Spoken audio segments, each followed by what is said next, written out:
Hi friends, welcome to my channel. It's me Bhargavi. ఈరోజు నేను ఒక కొత్త వీడియోతో మీ ముందుకు వచ్చాను. ఆ వీడియో ఏంటంటే కుకింగ్ వీడియో.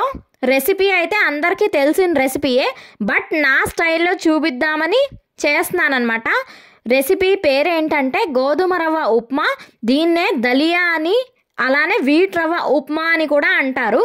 ఇది చేయడానికి ఫస్ట్ మనం స్టవ్ మీద ఒక ప్యాన్ పెట్టుకొని 2-3 స్పూన్స్ ఆయిల్ వేయాలి. ఆయిల్ హీట్ అయ్యాక మినప్పప్పు, శనగపప్పు, ఆవాలు, జీలకర్ర, అలానే ఒక ఎండుమిర్చి, కొంచెం కరేపాకు వేసి అవన్నీ కొంచెం ఫ్రై అయిన తర్వాత సన్నగా కట్ చేసుకున్న ఉల్లిపాయలు, పచ్చిమిరపకాయలు, అలానే చిన్న అల్లాన్ని కూడా సన్నగా కట్ చేసి అవన్నీ కొంచెం ఫ్రై అయిన తర్వాత ఒక కప్పు శనగలు కూడా వేయండి. ఇప్పుడు ఎందుకంటే శ్రావణ మాసం అందరూ శనగలు ఇస్తున్నారు కాబట్టి నేను ఆ శనగల్ని కూడా వేసి ఉప్మా చేశాను. శనగలు వేయడం వల్ల ఉప్మా టేస్ట్ అనేది చాలా బాగుంటుంది, అలానే హెల్దీ కూడా. శనగలు మంచి ప్రోటీన్ కదా, సో నేను ఆ శనగల్ని కూడా వేసానన్నమాట.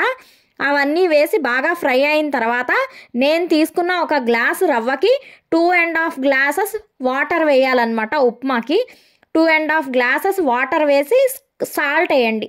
మీ టేస్ట్కి సరిపడా సాల్ట్ వేసుకుని అవన్నీ బాగా మిక్స్ చేసిన తర్వాత వాటర్ అనేవి బాగా బాయిల్ అయిన తర్వాత అప్పుడు ఆ రవ్వ వేసి కలపడమే అనమాట. కలిపేసి మూత పెట్టేసి ఒక 2-3 మినిట్స్ ఉంచేస్తే టేస్టీ హెల్దీ ఉప్మా రెడీ అయిపోతుంది. నా ఛానల్లో వీడియోస్ కనుక మీకు నచ్చినట్లయితే లైక్ చేయండి, సబ్స్క్రైబ్ చేయండి, షేర్ చేయండి, కామెంట్ చేయండి. Thank you guys.